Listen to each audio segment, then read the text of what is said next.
Okay, live stream's good. Suzanne. Oh, okay. Power's not on. Power's not on to our lights. Okay. So stopping here. Thought maybe I should put my glasses on. There it is. What's some like, Wait a few minutes for Suzanne to come back.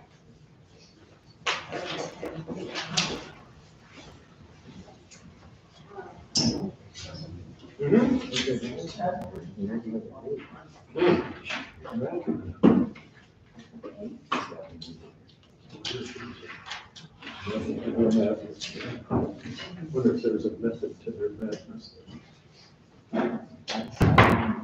okay, no, it's not the new cover. And it's not even the right size. I thought I was doing so good. You're Not for me, I'm just like, I was like, contemplating streaming.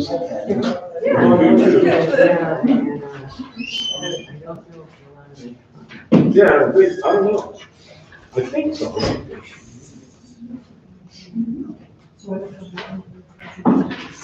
No, yeah, more Zoom meeting. Yeah, well, what do I know? I'm so bad. She leaving again? You're better computer. Or you wait? She does the minutes, right? She does the minutes. so I Yeah, think we have- that's right. We got Take it away. Okay, while we're waiting, we'll start the meeting officially, but I'd like to take this time to just throw out, because we have kind of captive audience, and for you that don't know, we have the wreaths across America this Saturday at our cemetery. I didn't know, any of you guys knew about that. I attended it last year. Clayton was very involved in it. We had a great turnout. It's a great event. It honors all of our fallen veterans. We even honor the ones that are still above ground. So our ceremony starts at 10 o'clock at our cemetery. The thing I got, an email, did you get the email, Clayton? Yeah, I'm looking. Yeah. Don't want to misspeak, I may be wrong, but I know the Marion one, where my dad is buried, is at noon. So he's got 10 o'clock Francis, 11 o'clock Woodland, 12 o'clock Marion, 1 o'clock Oakley, 2 o'clock Peel. How long is the race? It's a race? no, it's not a race, I'm sorry. Wreaths. We set wreaths. Wreaths. That means it's, Christmas wreaths. I want I'm trying to speak. Sorry about that. Not a foot race. I know, it's And we did, like I say, it was quite, attended last year. We had people from out of state even come for their families who were buried. So it's a neat deal. Fire, you're still coming, right? Fire department will be there? Fire department will be there.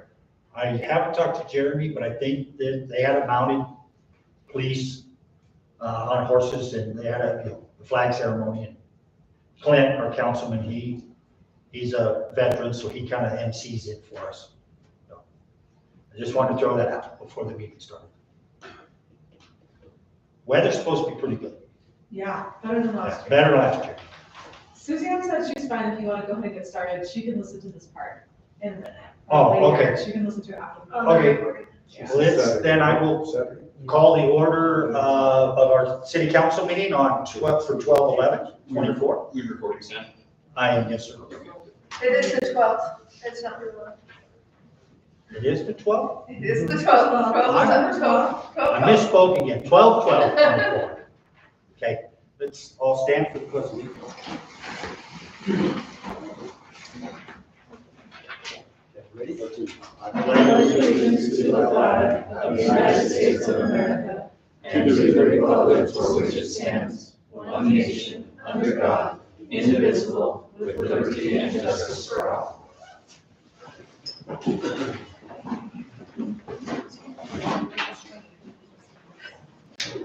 Okay, moving on, the next item is our consent agenda.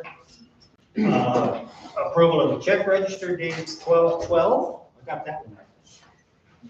And the approval of minutes from November 14th. And one item on the check register, building payment in the amount of about $185,000. Wasn't on the check register, we just had to finalize some stuff today, so if you approve that as part of it too, we'll have to wait till next month.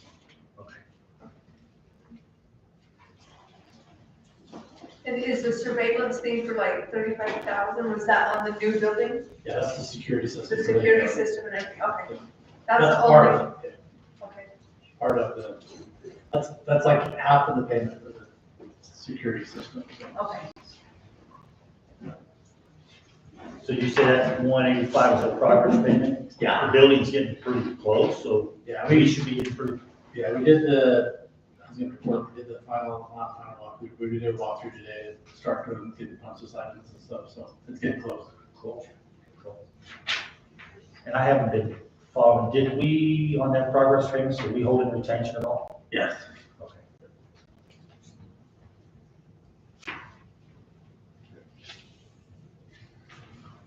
Did you have anything on that? I'll make a motion to approve the check register and the minutes for last month. Do I have a second? Do we need to add the, Oh, yeah. With the new check coming through for the payment of the building. I'll second. Okay, all in favor? Aye. Right? Aye.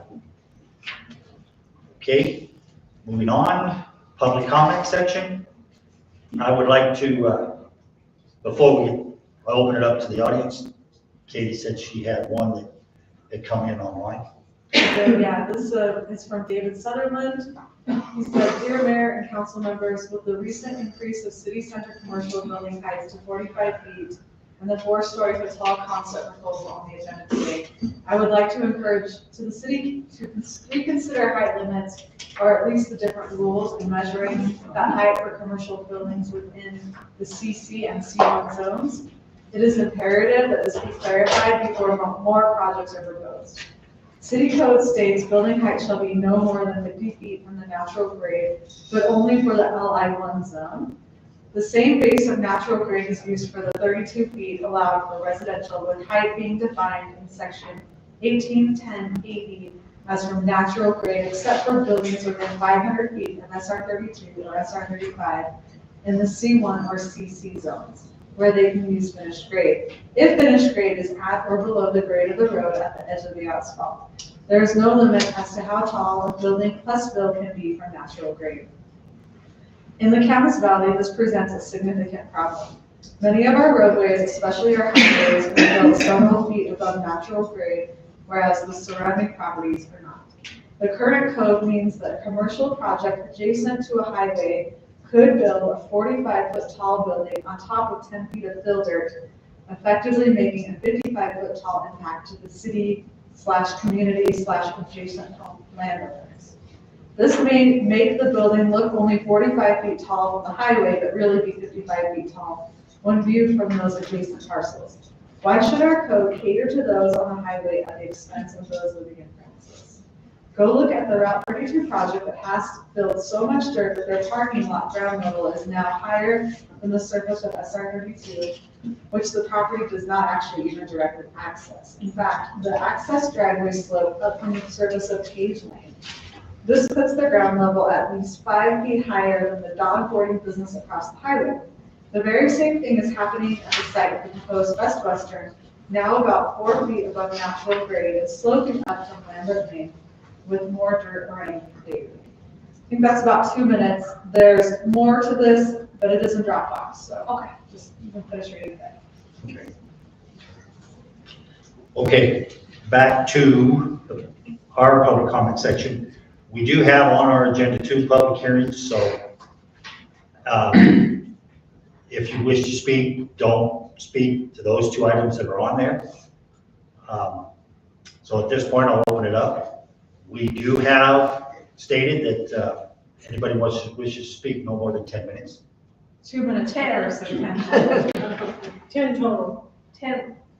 2 minutes a person. Okay, then I misunderstand that at all. 2 minutes, sorry. Oh, public comments altogether is. Yes, yeah. That means only 5 of you can rush up here unless you talk the rest. So, okay. Please, state your name and make sure you turn that speaker on. The button. Yep. There you go. My name is James Gray. I live up on McNeil Circle, just off Foothill here in town. I would just like to state, I've written a letter concerning the hotel projects to the City Council and the Planning Commission. Just remind you guys that a lot of that content, while specific to the Lambert Lane project, applies to this second one as well. There are a lot of problems, specifically even violations of the city code, putting a project like this in place in the places they're being proposed. So I'd just like to remind you, as this is being discussed and everything, you go back to that letter that I sent, you'll see a lot of those details apply over again. And in addition to that, honestly, this is such a contentious issue within the community. I want to strongly recommend to the City Council that not only do they reject, based on the city code, the existing proposals for hotels, but then they remove hotels temporarily from the city code. Just don't even have them available while we work out what the town actually needs and what the people of this town want to accomplish those goals. I'm not convinced 4-story, 70-room hotels are the only solution to the financial problems in front of the city. And I don't feel, as a member of the city, I've had a great opportunity of my own accord, me individually. I don't feel like it's been given to the people of the city an opportunity to understand what we're confronting and what options exist. And I would really like to encourage City Council to step back from such a contentious issue, shut that door temporarily, and give us the opportunity as citizens of town to understand what options are available so that we can make an educated decision in the best interest of what we love about being here and the best manner of moving forward to preserve as much of that as we can. Thank you. Thanks.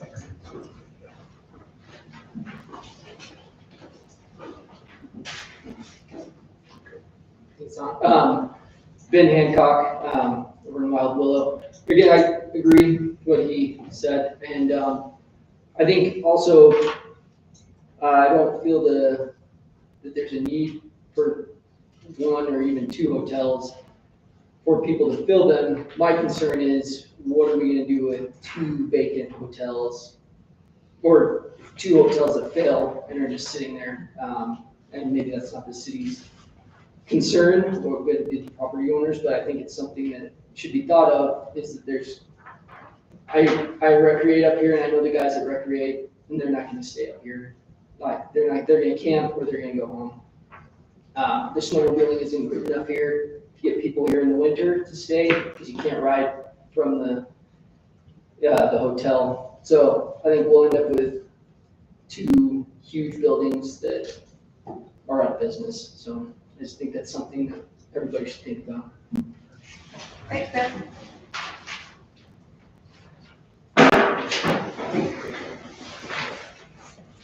Hi, I'm Tina Hurley. I live down here on Spring Hollow Road. And I was under the impression it was a 170-unit hotel with 167 parking spaces. No, it's 70 I units? think it's 70. 67. 67, okay. I'm opposed to, I'm really for a height restriction. I know with our new town hall building, I don't even know how high that is. I'm assuming it's about 35 feet, 40 feet. Do you guys know? Our new city hall. Scott? It's only like, I'll say less than, it's about 30. Yeah, I can't imagine another 15 feet in height. I mean, it is going to be a monstrosity. The other thought, and this was after the last meeting, was the parking issue. So if this is going to be open parking, I've never stayed in a hotel where you're dragging your luggage through snow into a hotel. I mean, if it's supposed to be a hotel and not a motel. And I don't know how they plan on managing that if there's going to be a snowplow out there at 2 o'clock in the morning when the snow starts dumping, and either the residents staying in the hotel And we residents that live in the area are going to be listening to the incessant beeping of this backhoe cleaning out the parking lots. And the lighting. I mean, I've lived here for close to 25 years. And, you know, of course, you have to deal with change, and I'm trying to deal with change. Sometimes it's not for the better. I really feel at times that the town council and the planning commission issue conditional use permits like they're Canada. I mean, you know, it's just, I've lived on this road, it's horrendous with truck traffic, and the population is growing so much, it's dangerous. But I do oppose the hotel. I really would like to see what these folks plan on doing about the parking, about the lighting, about the noise. And I don't know what they're planning. I know I see on here on my agenda, alcohol permit was crossed out. I don't know if they're going to be issued an alcohol permit for the restaurant, which becomes a local spot bar.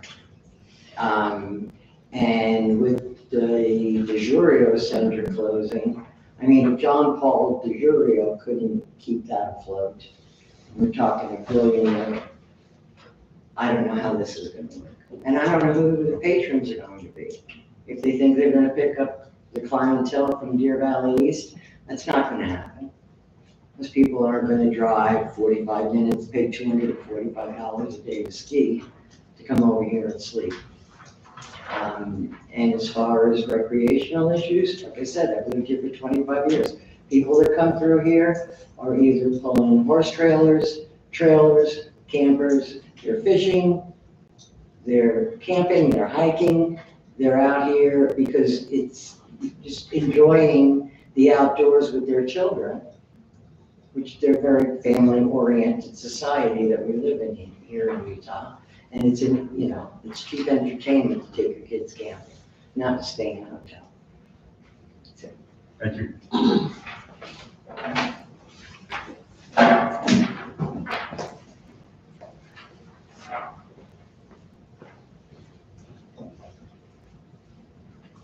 My name is Julie Kais, and I've lived on State Road 35 for the better part of 64 years, so it beat you to it. And I've served on the planning commission. My father was a town councilman. It's always been stated that we are a rural community. And I think we should emphasize community, that we need to pay more attention to those of us that already live here and what we want, and not, bow down to all these people coming in with big money and what they want, because they get what they want and they leave. And then we all have to deal with what's ever left over.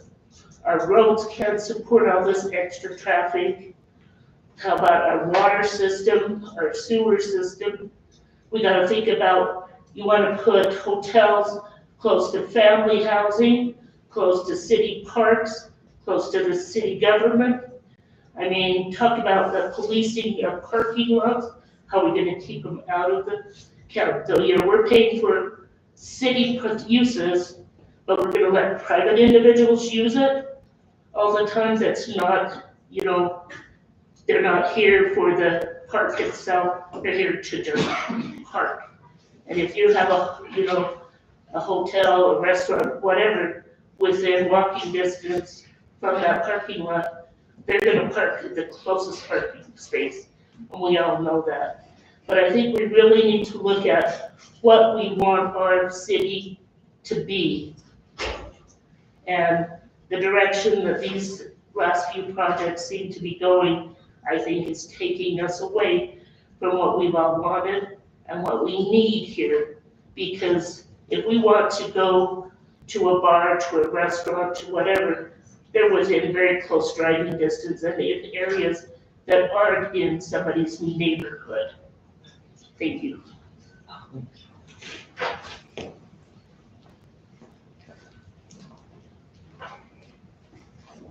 I don't see anybody else jumping up. Oh, yes, I do. Sorry, I'm like, You made it. thanks so much for hearing us. I think I'm sorry I missed the first part, but I just want to echo what else has been said. I think one of my biggest concerns is Can I hear traffic. Yes, Lindsay Hancock. Thank you. Traffic is a really big concern, also the criminal activity.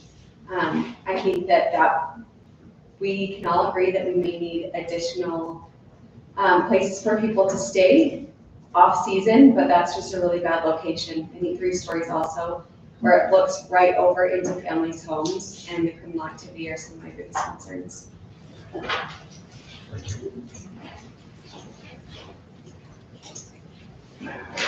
Okay. Anybody else? Okay, with that, we will close the public comment section. Move on to the next item, public hearings. We have 2. The first one, transient room tax ordinance. I had a little bit of a conversation with Suzanne earlier. I think I'll defer to her to do a little bit of explanation as to why we're looking at this. Okay, I've been working with Spencer from the Cities of Woods and Towns MAG as a local administrative advisor for the smaller cities in the state. And he suggested that we do this. He's been working with Camas, the Oakley, and he suggested we do this. I think it's a good idea because we already have things here in the city that we benefit from. Let me just read you what it would be. It says transient room tax imposed. As provided for Utah Code Section 5912-352, there is levied a 1% tax on amounts paid or charged within Francis City for tourist homes, hotel, motel, and RV park or campground accommodations and services that are regularly rented for less than 30 consecutive days. This tax shall be called a municipal tax in Grand Rapids. We already have people, this applies to like Airbnbs, RVOs, people are already doing that right now. The next part of the code is the municipal transit room tax shall be administered and collected by the State Tax Commission as provided in Utah Code Section 5912-354. And then the last part of the code is the transit room tax revenue. Revenue from the municipal transit room tax may be used by the city for general fund purposes. So the money can be used anywhere in your general fund. Okay. So I think it would be something beneficial for the city. Thank you. Any comments from council as of yet, before I open it up to the public? Not yet. Okay. Okay, I'll open this up to the public hearing for anybody who wishes to speak to that specific transient room tax ordinance. Can I ask a question up front? Absolutely. Is there any limitation or anything, any kind of cap on that fee? Are we required to charge 1% or less or anything like that? It says in the code 1%, and you could go up to 5% eventually, but just to start out with, it would be just 1%. And it's weird because it's on all different types of industries, depending on the industry, it's a different percentage.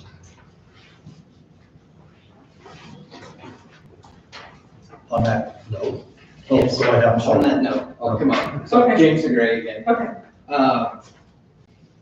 If demand is substantial, as we're being told by developers, that this space needs to exist because these people are coming and the money will come with it, and their amounts of tax revenue are with respect to this 1%, then I strongly suggest we consider significantly increasing the percentage at the same time as significantly reducing total number of rooms that we think this city really needs. We can bring in a substantial amount, obviously not as much, fewer people mean they're spending fewer dollars on other locations, I admit that. But with a higher percentage tax on those, we are gaining a substantial portion of the benefit with a significantly reduced impact to the surrounding area. So if there's ways we can approach that, instead of 1%, there's ways for us to leverage that up higher. I strongly encourage the city to consider that and move forward.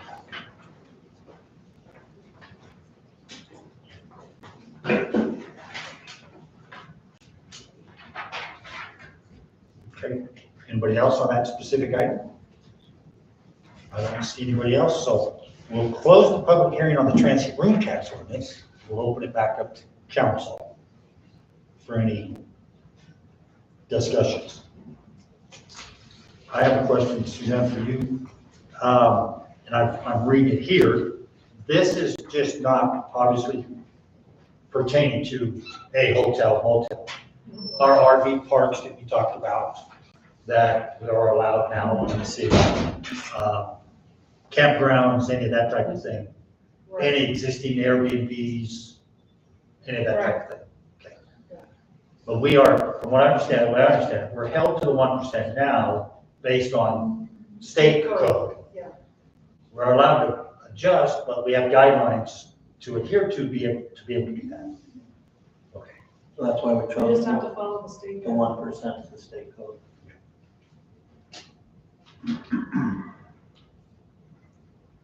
No, I don't have any question. No? I don't, you answered, you have my question, Sam. so. Okay. I have a Well, question. Yes, I ma'am. mean, can you, like, somebody who's camping in one of the RV parks paying an additional, like if you raise it to 3%, I mean, should it be the same status quo for an RV park as a hotel? I mean, I'll How about, let me clarify a couple things. So a city is capped on 1% transient room tax. So this is the maximum that the city can okay, impose. The county can impose up to 4.25. And then the state imposes a statewide, I think it's 1/3%. Okay. So anyway, it is capped at 5% that the state allows for the total amount to be done, but the city amount is 1%, that's the cap. So this is the maximum that the city can charge, but the state does do the collecting on behalf of the city and then sends the revenue to the city. And for my clarification, that 1% is across the board, regardless of RV park, hotel, Airbnb, it is. Correct, yeah, but typically your RV pad is going to be a lot lower cost Yes. per day or per night than what a hotel would be. So yeah, the revenue is much less, the 1% is much less on an Okay. RV pad than it would be on a hotel room. Good question. Does the state and county come back to the city in a percentage, or do they keep that? They keep that, so our only revenue is that 1%. Well, we have property tax. Well, that's the only revenue from the. From this. From From the transient room tax. tax. Okay, so state and county keep theirs. Okay. Okay, I think we discussed it. I'll entertain a motion to either approve or deny the ordinance. Did you close the public hearing? Sorry. Oh, I did, yeah. They had other questions, so I wasn't gonna be, no, you can't. I'll motion to approve ordinance number 2024-12. I'll second that motion. Okay, all in favor? Is there a roll call from I think it's, It is a roll I call. think there's a roll call on this, I can mark this down. Oh, I should have mentioned earlier at the beginning, Mayor Foreman and Council Member Summers is obviously not here. So we have Hunter, yeah, aye. Corey? Aye. Fryer. Aye. Okay. Okay, we'll close that. Move on to the next public hearing. Is a fee and rate ordinance, 2024-13. I will defer to Katie, I understand, has a few things to discuss on this, and then Suzanne also has some. Okay. So Suzanne, do you want to get started on the portion about building permit fees? Okay, so on page 2, the application fee was changed from 25 to 50. Page 3, there were just a couple of corrections on how it was put out there. The A and the periods and stuff like that. Page 4, other inspections and fees, we add a $100 $100 after 180 days of no inspections. Because people are going way past 180 days, and we have to have an inspection before then. So we're charging a fee for that now. So where did we come up with 180 days? Is that sounds like a long time to me, but is it? It's just whatever Greg told us.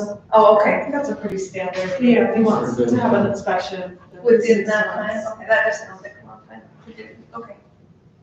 And then, in talking with other cities, we decided to have a public works fee for public works inspections.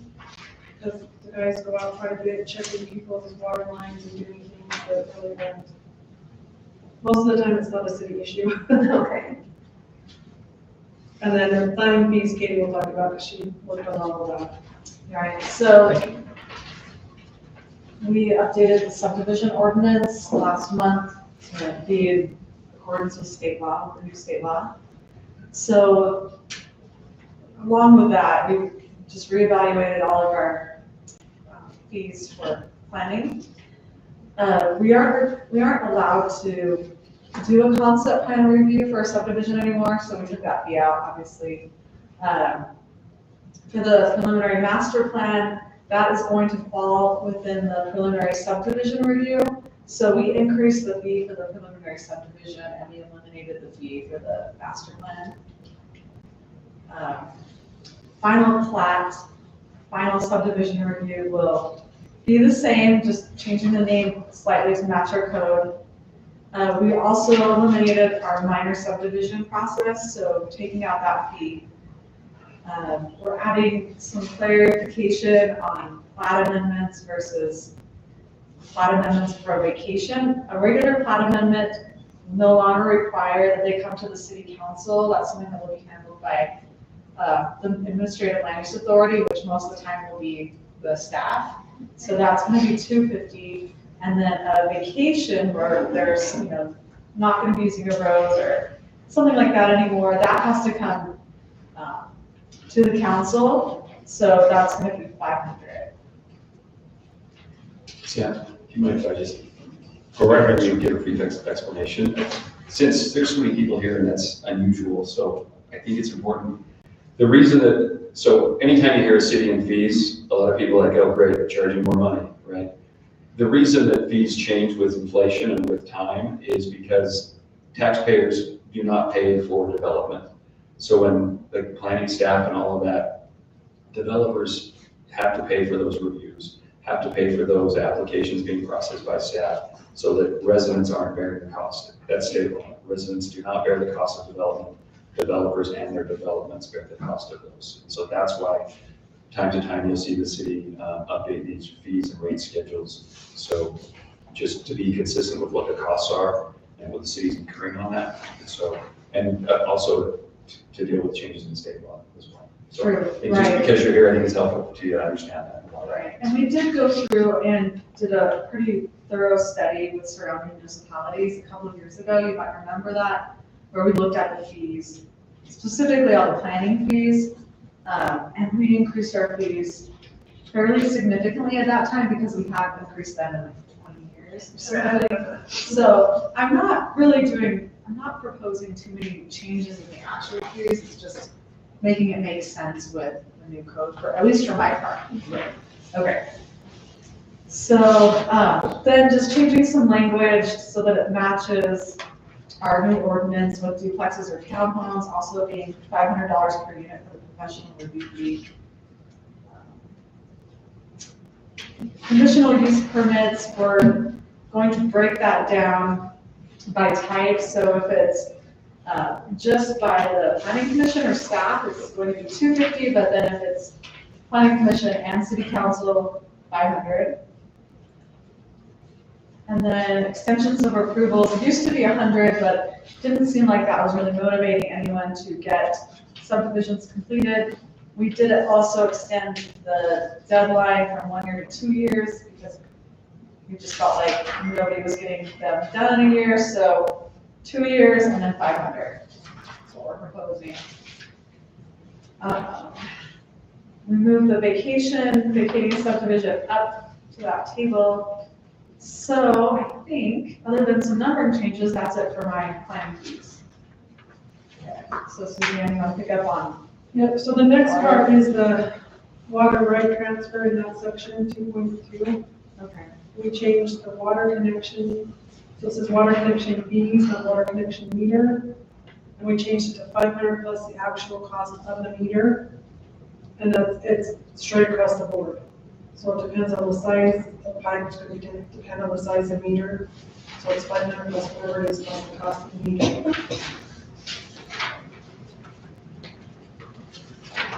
Okay. Temporary turn off for water service. A lot of people leave during the winter and go where it's warm and come back in the summer, so there's a $50 shut off and then turn back on each time. And it takes time for the guys to go out and use that. We have never added a sewer connection fees in our fee rate ordinance, and all of the other cities we talked with do. So we added that in here. Then in section 6, under business licenses, we added, there's an administrative application fee, which is $25. I just moved that up to the top of the list of everything.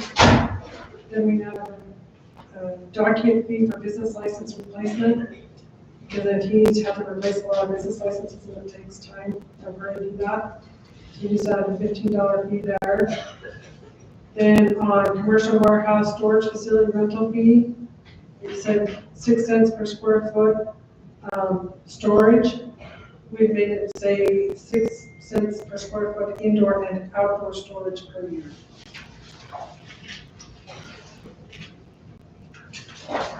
Then you go to section 10 on rental of city facilities. We added on the rental of this building here, we require a 30-day cancellation fee, or you can only get your money back because we have people cancel like a day or two before, and we had 10 people on the same day. So we added that.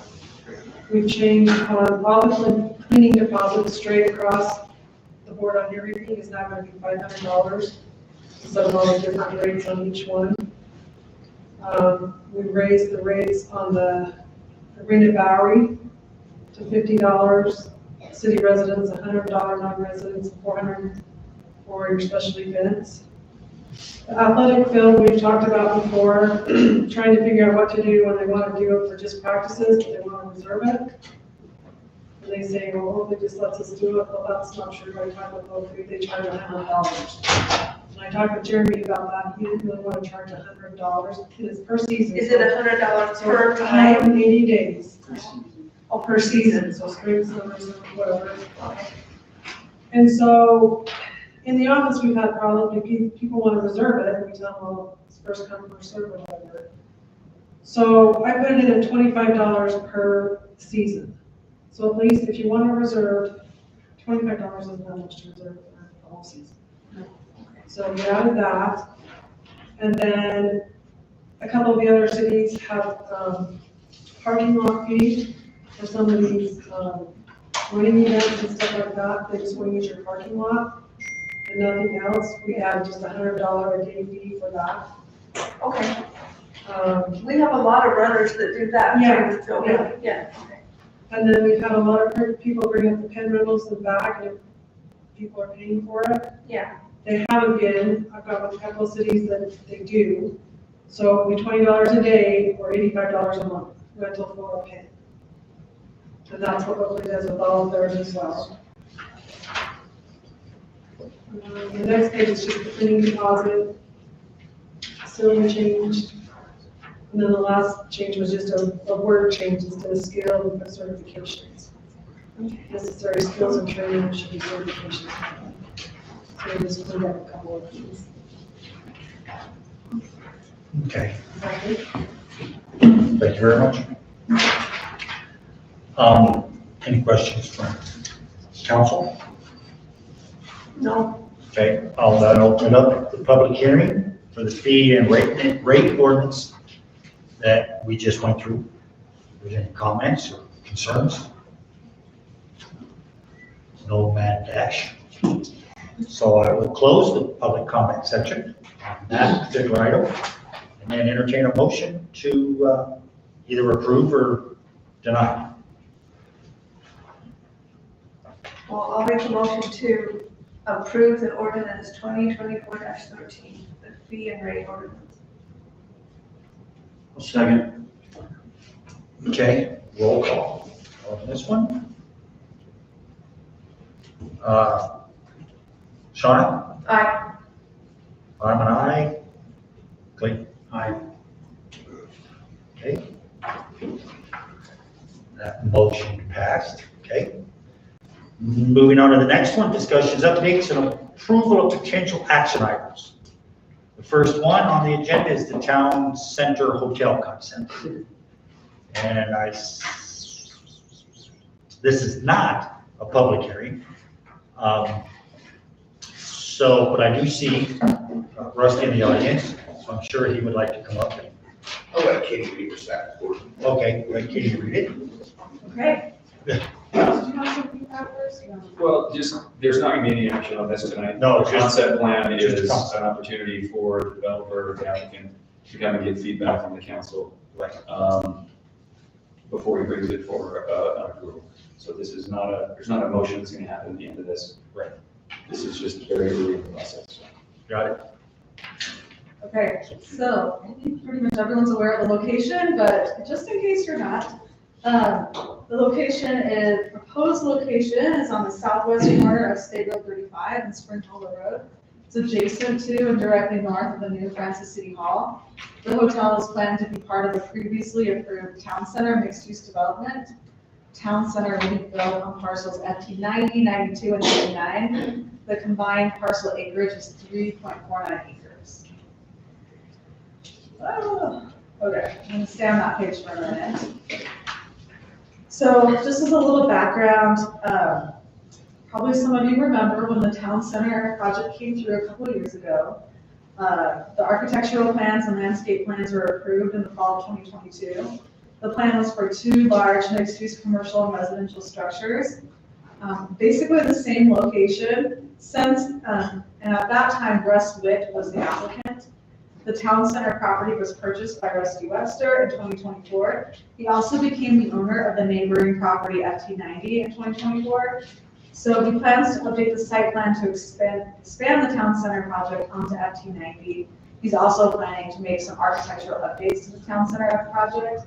And we'll be seeing that later. It's a separate application. But just to let you know, I'll give you a heads up that will be coming pretty soon. Okay, as far as the executive summary, all of that land we're talking about is zoned city center. The applicant is proposing a 4-story, 67-room hotel. Hotels are a conditional use in the city center zone. This concept plan application is for the hotel, which will be developed in conjunction with the Town Center project.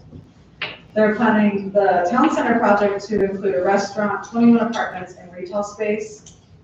This review tonight is only for the hotel portion, which is planned to be located on parcel FT99, which is the one that's closest to our new City Hall building. The hotel will include a convenience store, 2 hot tubs, a possible fitness center, elevator, business center, and shared courtyard with a gas fireplace. Plans for the hotel include a 1,400 square foot conference room for meetings, weddings, and parties. So, as Brad explained, this concept plan is just an information sharing. It's early on in the process, and it's just to give feedback back and forth. The general plan guidance is very similar to what we went through for the other hotel concepts. I'm not going to read through all that, just for the sake of time. There was one that seemed applicable tonight that I think I found later after we talked last time. That was policy 2E in economic development to maximize revenues from tourism by implementing a transit tax, which we did that today. So that's great. We're making progress on our general plan that we implemented last year. Okay, looking at the city code, first let's talk about the site plan. This is the one that's on the screen. One of the provisions in our code talks about lot area and frontage. In the city center zone, there is no minimum lot area except as may be dictated by off-street parking requirements. adequate circulation, and property size utilization. Lot area requirements are determined by the planning commission and city council. Each lot in the city center zone is required to have a minimum of 35 feet of frontage on a public street. So, as far as the 35 feet, we meet that code. It does have more than 35 feet of frontage. And then as far as like the lot area and how it's used, that is up to you to give feedback on that. But probably depends more on some of the parking and other aspects that we'll talk about in a minute. Setbacks and height. Each structure in the city center zone shall be located at least 10 feet from the property line, 0 feet from the nearest building or parcel, and 0 feet from the rear property line. The idea when we set this city center zone, I wasn't here for that, but from what I've heard, the idea then was to create kind of a downtown feel. So that is why we have the setbacks of the way they are. Buildings can't exceed 45 feet in height unless an express exemption applies or exceed the recommendation of the South Summit Fire District. So, seems to meet the setback requirement. The building height has to be 45 feet or less to be compliant with code. And a height exception may apply to certain architectural elements, but I don't see anything like that in the plan right now. As far as architectural design and materials, part of your job is to do an architectural review on these plans when they come in. We will do that later, not necessarily tonight, but you're welcome to give feedback tonight. So the standard that we have in code is that the developer is effectively incorporated a mountain aesthetic with neutral colors that is in harmony with the surrounding landscape and structures. Structures are limited to 3 stories. The maximum building coverage shall be 55% of the lot area. The applicant is proposing a 4-story hotel. The building must be 3 stories or less to be compliant with code. The city council approved a building height increase from 40 to 45 feet in the city center zone back in August of this year. So I recommend that the council discuss whether the intent of the code update was to allow 4-story buildings, and if there was an oversight in not amending that code to allow for 4-story buildings. That will give you some direction moving forward about how we want to handle that. Okay. As far as the design theme, they're utilizing the mountain theme. It ties in with the approved architectural plans for the town center development. The hotel is actually going to be connected to the town center development. You'll see that on the architectural plans. Here we go. There's a picture of that. You can see that connection. Here's town center, and here's the proposed hotel. The applicant is planning to update the colors of the town center development to match the proposed hotel. Again, that will be coming later in the Francis City Town Hall. So you can kind of see these colors are similar to our new town hall. The city council should discuss whether the applicant has effectively incorporated a mountain aesthetic architecture that meets the intent of the city code.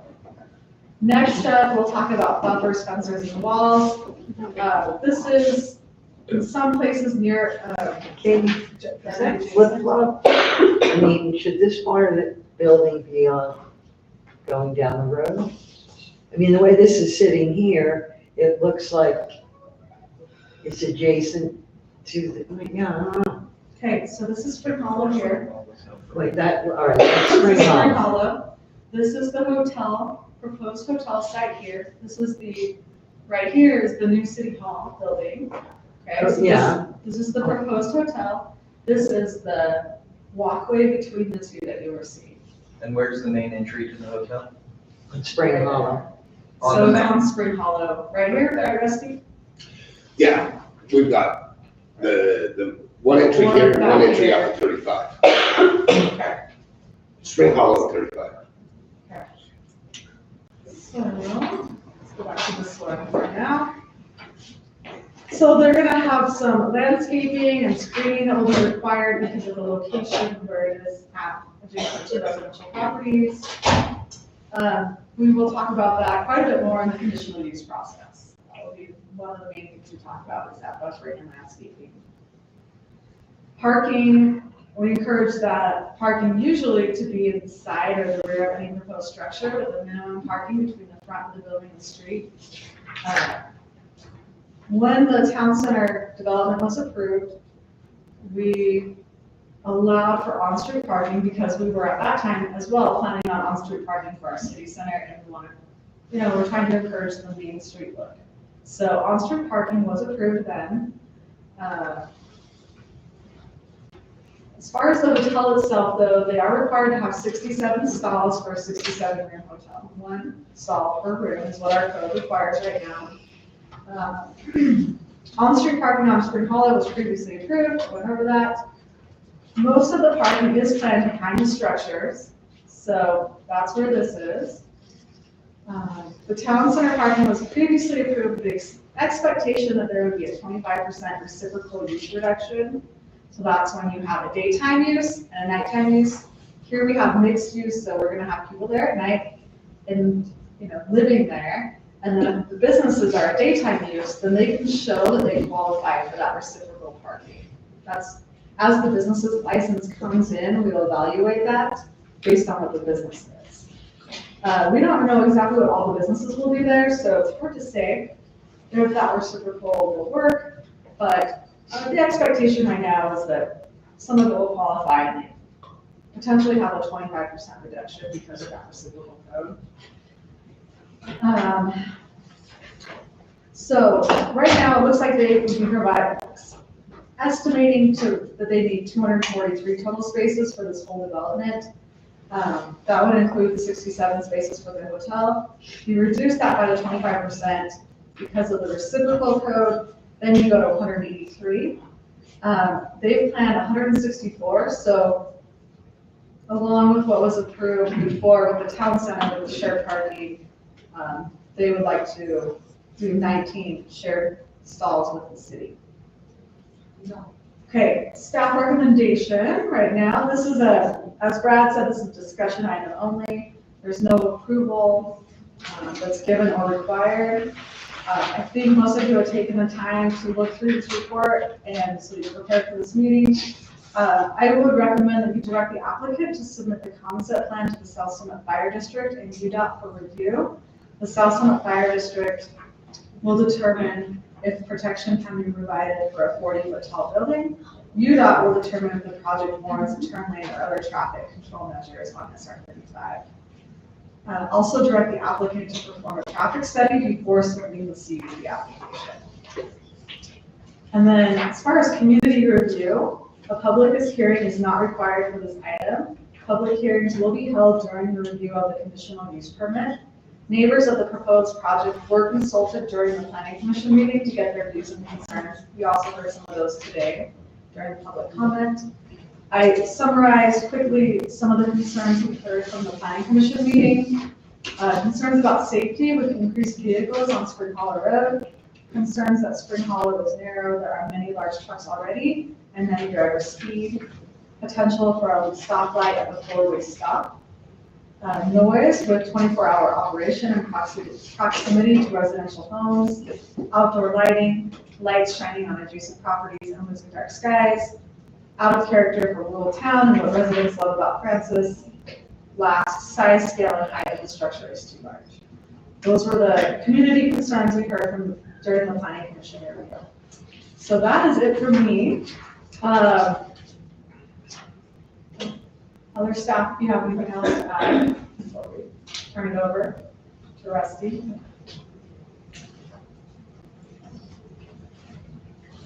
You guys got some questions? I have one. Katie, your explanation now, he needs 19 spots from us. Was that the same number 2 years ago? I know there was a shared option using our new city hall, but I don't remember it being that many stalls, because that seems like a large number to me. I can answer that question, 17. It was 17 before? Yes. Okay. I haven't counted the new ones that we have, but. We actually reduced the room number from 70 to 67 to come in more consistent with that number. Okay. And we feel that we have that many open? When the approval happened a couple of years ago in 2022, it was a different developer, right? It wasn't a hotel, it was part of it. And there was a need to have additional parking. Rusty's gone purchased another big parcel. So he's added to that, the amount of total land. And this obviously bringing a hotel versus whatever else was on it before is a little bit different. So part of that prior approval was, there was an expectation that the city would enter into a cross-parking arrangement with the developer. But it was very vague on what the terms of that are. So there is a little bit of a concern on how that works. So anytime you're entering into an agreement where you're giving a private individual a property right on city property, that can only be done if there's fair market value in exchange for it. So we're gonna have to figure out what that means for, when we have kind of more finalized plans. We know that he needs 19, assuming that 25% bump or reduction versus, and what that is, you get a 25% reduction when you have, your buildings have, uses that are not complementary. They're complementary in a way that you have daytime and nighttime uses, but they don't overlap. So some of the development won't have parking needs during the day, but other parts of it will have parking at night. So that gets you, so you're not just creating a sea of asphalt, right? So, and we've talked with Rusty that we know there's something that we have to come up with an agreement. So any approval, again, you're not doing an approval tonight, but we know that there's an approval, that a contract is gonna have to come back somehow before the council that meets state code, which requires any sort of property right the town gives up, which is a license to use parking, that's a property right, is gonna have to have some value in exchange for that. And so we'll have to work through that process. But we haven't nailed that down. It was very vague when the council approved that. Right. So anyway, just so you know, that's something that's gonna come back before the council, and the council will have to approve as well. How many of our previous approvals transfer over, because it's a different project? So the project? No, so the prior approvals that were granted, if the current developer wanted to build that, he can build. Right. Right. So with this, it's different, right, yeah, those went with the property, not with the owner, right? So street parking, that doesn't have to be reapproved, That's already approved. Yeah. Okay. Yeah. And that was part of, and the reason for that, the city center zone was trying to create a sense of town center, right, in Francis. That if there was going to be development, the idea was to incentivize with density and with height and with on-street parking to help bring the development here first. That was the intent of the city center zone. Right, and to that point, that's why we spent the money to buy this piece. I didn't want to be anywhere but right here for this reason, to create, this is city center where we all feel like, I hope we all feel like it belongs. And I'm not trying to monopolize here, but I think, I know that there's a lot of public opposition, a lot of public input that's coming into the town, whether it's through a Facebook page, whether it's through direct communications, whether the council's being stopped on mail routes or, fire calls or others. You guys have a lot of people coming. I think it's important to understand the city isn't out, waving its flags of, coming to Rusty and saying, Rusty, we want you to build everything and we want you to bring all this development. This is a situation where home prices, land prices, values have shot through the roof over the last decade. And you have a lot of residents in Francis, whether they're old timers or families that have been here a long time, but it's becoming, the price of land has reached a critical point where it's too expensive to farm or to dry farm, and people can sell it for retirement money, and they're done. That's what's happening in Francis right now. And the town doesn't control that. The city council doesn't control that. So the city council has created codes over the years that help facilitate development in a orderly way. And so the applications, I've seen comments that say the city's violating its city code. The city's not violating its city code, right? Now, is there an inconsistency in the city code on the 3-story versus the height? Absolutely there is. She's made note of that. We're not hiding from that. In my opinion, that was something that that staff, including myself, missed when we were when we had that thing up there, it's not an intentional thing. It's not an accidental thing. Well, it was absolutely an accidental thing, sorry. It wasn't intentionally missed or oversight or overlooked. The city is not trying to give any developer one advantage over another, but when a developer wants to make changes to a plan that he has, the developer has the right to come in and say, hey, I'd like to make changes. So that doesn't mean they automatically get them. They have to go through a process, and the city is going through that process. That's what this is. Oftentimes, and I do work for more than just Francis, I do it for cities around the state. This is not an uncommon reaction. And that a lot of times, nobody really cares about what's going on at City Hall until they hear about a big building that's going in and they say they don't like it because it's big change. That's very common. But it doesn't mean that there's anything nefarious going on. The cities are extremely regulated by the state, and in my opinion, told, you know, a lot of power from cities that they used to have has been removed over the last decade by the legislature, because cities would drag their feet, for example, or not give approvals that they're otherwise developers letters entitled to. And so the state has come down very hard on cities and forcing cities and removing authority from cities to facilitate development because of the cost of housing. And it's a lot of things we don't always have control over as a city, but this is not just because, and what I ask you to do, one of the natural consequences is to make accusations without any evidence. It's very difficult as a council and as a mayor to defend themselves when they're not even being approached directly or to being invited, rather than assume something is going on that's like, for example, Rusty is the contractor, Rusty is the contractor for City Hall. We put that out for bid. We got 2 bids, we could show them to you. They're public records. We'll show you why we chose the one that we did, because Rusty was cheaper. It's that simple. And the next one, Scott, remind me how big the difference in price was. It was like 700,000. It was like. It was so. Yeah, it was several $100,000, right? It wasn't, there's nothing, I mean, people made that accusation on Facebook today, right? Couldn't be further from the truth. There's no evidence of it. In fact, the evidence shows the other way, but nobody bothers to ask about it. So come in and meet with the staff, meet with your elected representatives. It's open book. Just because you're not familiar with the process doesn't mean that there's corruption going on.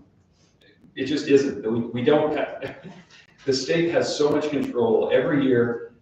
How many times do you have to submit reports to the state and audit reports to the state treasurer?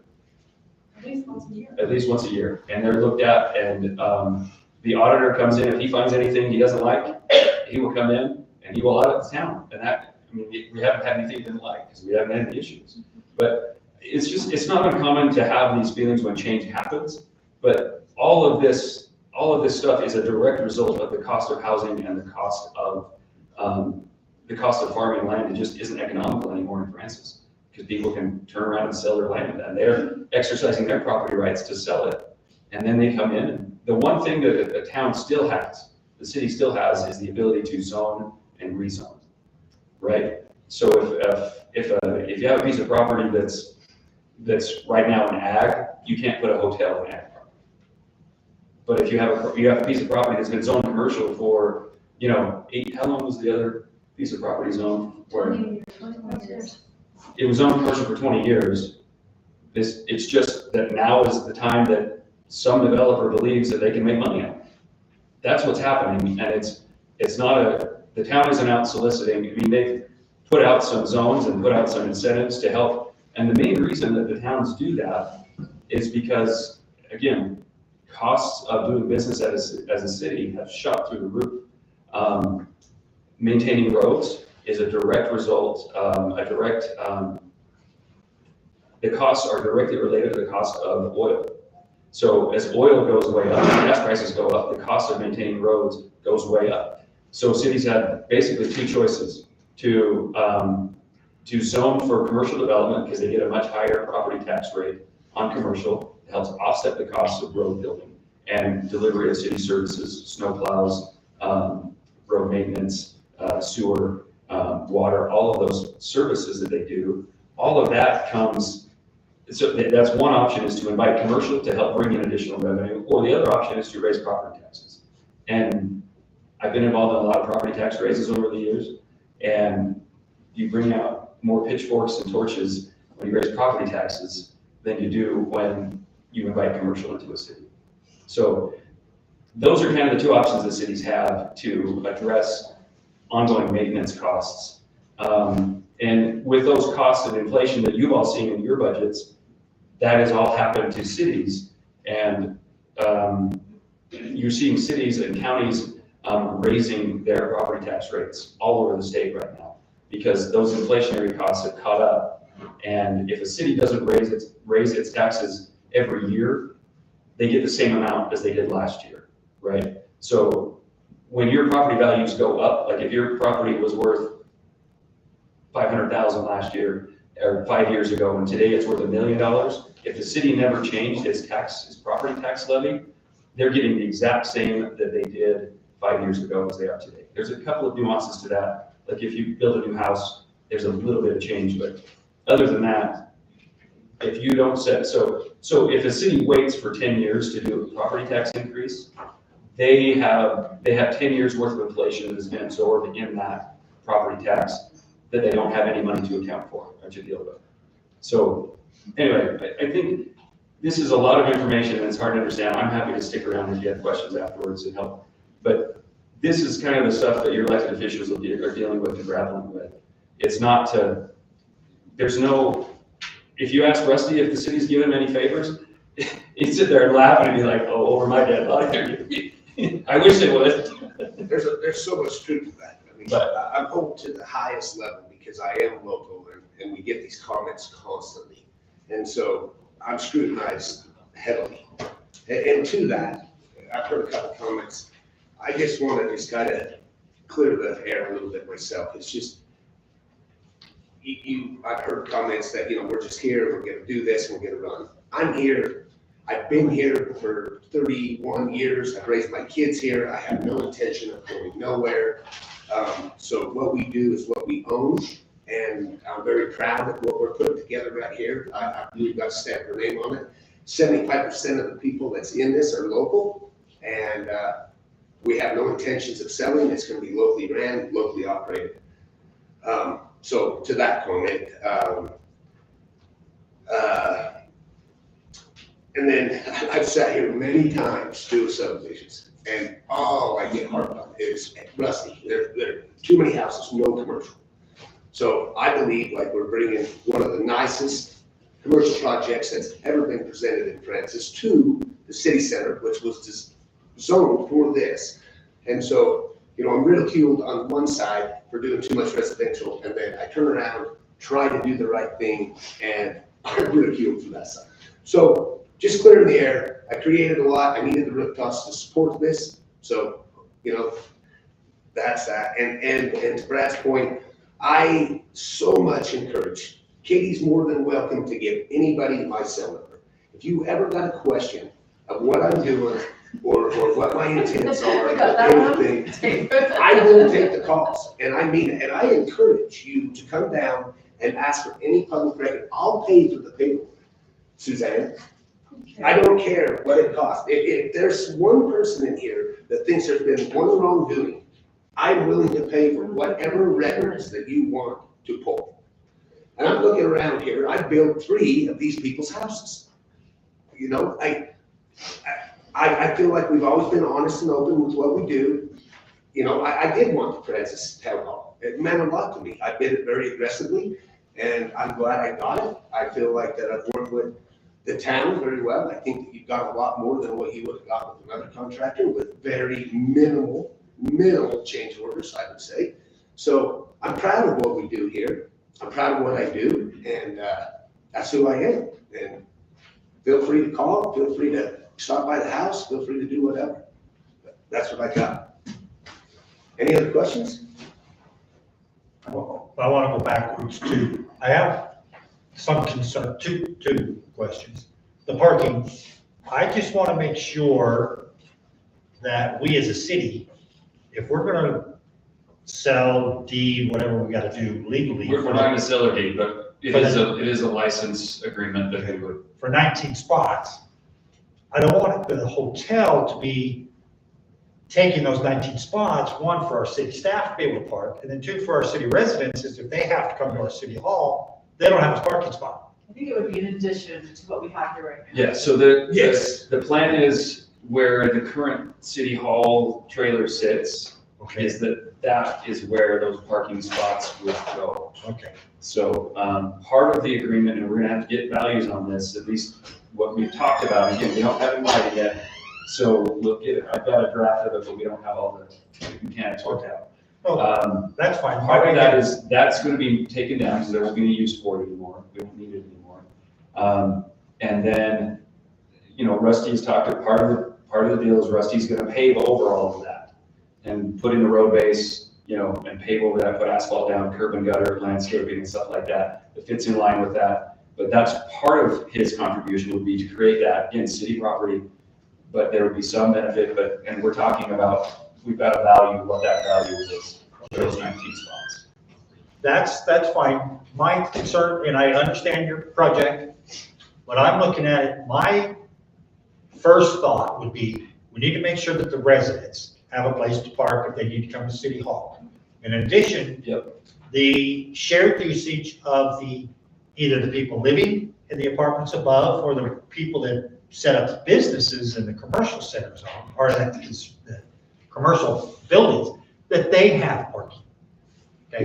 And I don't want to make it sound like the hotel is last on the list or the redhead stepchild. No. But to me, those people are coming and going. My concern would be our permanent residents being. And so as we're soliciting people, so we've got some strong LOIs coming from local businesses that I'm very happy about, very established, not new startups, which are gonna be more 9-to-5 type businesses. Okay. And that's what we're really going after. We know we've got the restaurant coming, we know we got the hotel. So we're really, for the big part of the building, we're really going after the 9-to-5 type of people that are gonna be there during the day, gone during the evening, apartment parking. I mean, it works both ways. I've been here when you can't get a parking spot. I've been to some big meetings. I've been part of them. Probably the reason for that. But it works both ways, right? I mean, I've seen people park clear down there. So, I mean, it also works where you can park on us as well. And we really truly are, we're going after local businesses, established businesses. And one other thing I'd like to bring up to the people that think this is gonna fail. I'm more than happy to put out a feasibility study that shows, what it is. We were kind of ahead of the curve before the Best Western, they just happened to announce before us. But the feasibility study that we have that's been prepared by an independent person, that's all they do is hotels. And the feasibility supports, even if the Best Western goes, the feasibility does support both hotels. And the economic revenue for the town is unbelievable. And I'm more than happy to share that report to the public or anything. I mean, it's crazy the dollars that it's gonna bring in such just a small area. This isn't spread all over town, it's just this one area.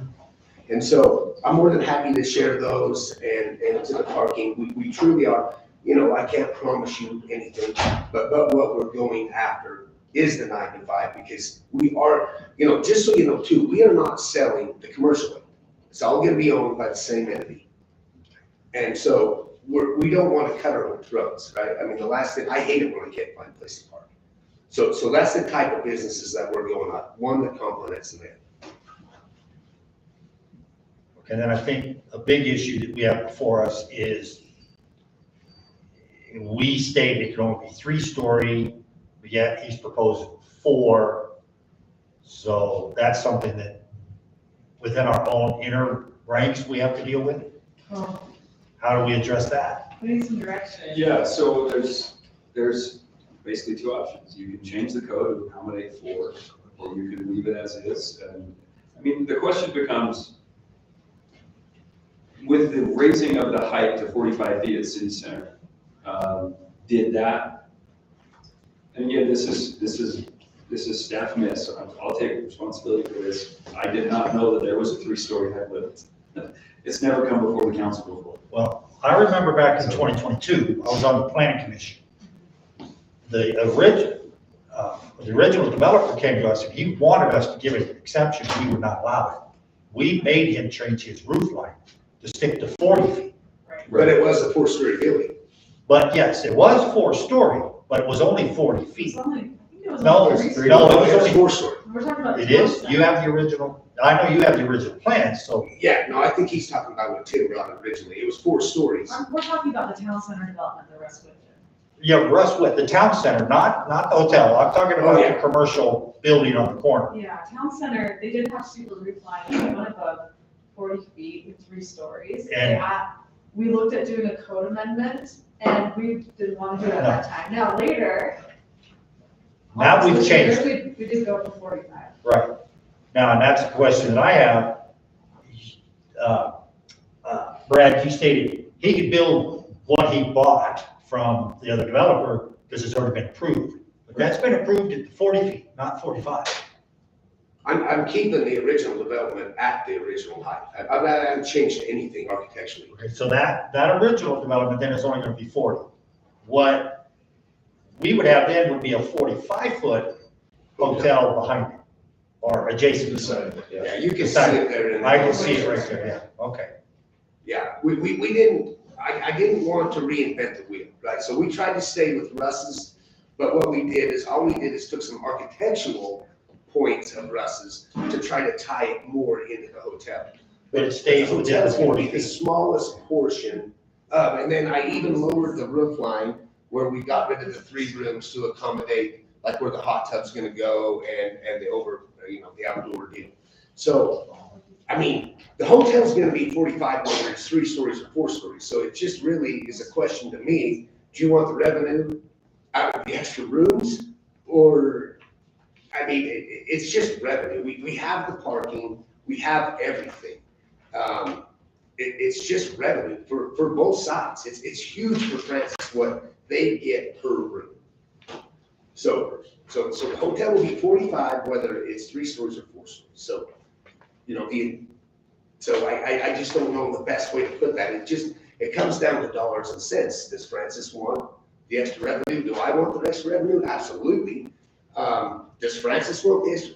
Your guys' revenue is astronomical per room. So if you lose that many rooms, it's just that much less revenue with, what's the difference? Just a quick question. Yeah.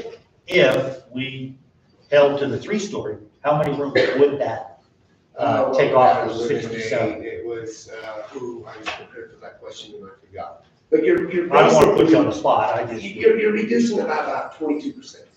Okay. So 12. You know what, I think an It's easy way, actually like 30-something%. There's only 4 rooms downstairs and the other rooms are the top stories. I think an easy way, if I may, Sam, an easy way might be to look, okay, here's what the tax revenue, and again, if you're getting different direction from your residents that says, look, I'd rather pay more in property taxes to not have that at, those number of rooms or whatever, then, that's up to you to deal with or to address that or to represent that as how the council feels, right? But if it's, look, we've got these issues, we know we have these expenses coming, we know we have deferred maintenance on roads. And the easiest way to do that is to not put it on the backs of residents and to put it on the backs of commercial property. And sales tax, it comes in from, right now, most of the sales tax for Francis, that Francis residents pay, they get a small portion of it, but most of it will stay in Camas if you go to Cook County. Right? The majority of it stays where it's generated, not where the residents live. So if you can generate and bring commercial here, that reduces the demand or the need for property tax increases. That's the tall and short of it. And I don't want to put myself on the minutes saying straight numbers, but I mean, if I remember right, it's about 5 million in the first 5 years direct from the hotel. Now the indirect from what that's going to bring doubles that. I know. Is that total sales tax?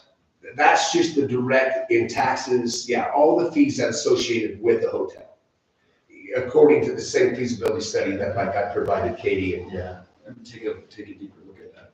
Yeah, I mean, it's astronomical numbers and, you know, and in the feasibility study, you know, I mean, at around 110, 120, and we're looking at occupancy rates according to the study, you know, at about 71%. And so, you know, am I nervous about this failing? You know, not as long as we get the 4 stories, not as long as we can create enough revenue. I think this is going to be very successful and very profitable for Francis and going to be good for everybody. I mean, who would like to go down and eat at a restaurant that's good and have things, local businesses that are right here around the corner? Now, I could be remembering wrong, because it was way back in August. But when we upped in my mind, we were upping it to a 4-story. That's what I voted on in my mind, but I don't think we physically, vocally said that. Well, there was no But building, it was a Yeah. city-sponsored amendment, it was directed by the mayor to look at doing that. Mhm. So there wasn't any architecture that went along with it. And that part about the 3-story in the code, Yeah. it's not something we look at every day. We haven't looked at it since Westwood came in 4 years ago on that section. So it was something that was overlooked. But I felt like maybe at that time it would have been appropriate to discuss the 3 acres. It probably would have been, Yeah. hindsight is 2020, so. So with that code amendment, there was no outside whatsoever influence or discussion about raising or heights from commercial. It was strictly from. The way it came about was, it was so you remember, I don't know, might have been a couple of years ago now, we had another hotel on a different piece of property that wanted to come in, Cobblestone, and they talked about the 40-foot limitation and how they couldn't fit, and the idea is that, if you're gonna build a hotel, maximize the rentable space within it, right? And so they weren't talking about stories to us directly, they were just talking about, they needed the height to be able to put their HVAC, their parapet wall, their HVAC stuff on top. And so largely it came out of that discussion, but then the economics of that one disappeared when the Cobblestone realized that they didn't have any water associated with the contract. So that's what killed that deal with the developer. They didn't realize that water was separate from, that they had to turn in water at the same time to facilitate a hotel. So it indirectly came from that, but it wasn't a direct, hey, we need this, we need this, we need this. It was just, hey, if we're gonna have, and the idea behind it within staff discussions was, if we're gonna have a hotel, it makes sense to put it at city center. That's Or a bigger. or yeah, if we're gonna have a bigger development, it makes sense to have it here. It wasn't really a hotel, it was just more a height. Well, it was to facilitate the stuff on top, right, if they needed it. 'Cause that's what- Well, we looked at the parapet wall, but then that one didn't go through. We did adjust some other grading, remember? That's right. We did adjust the grading, but we didn't touch the parapet wall. But then this came later as okay, well, that was gonna go up to 50 for a parapet. And we were Rather than do that. okay, so Jeremy was like, well, let's look at 45. Right. So. That makes sense.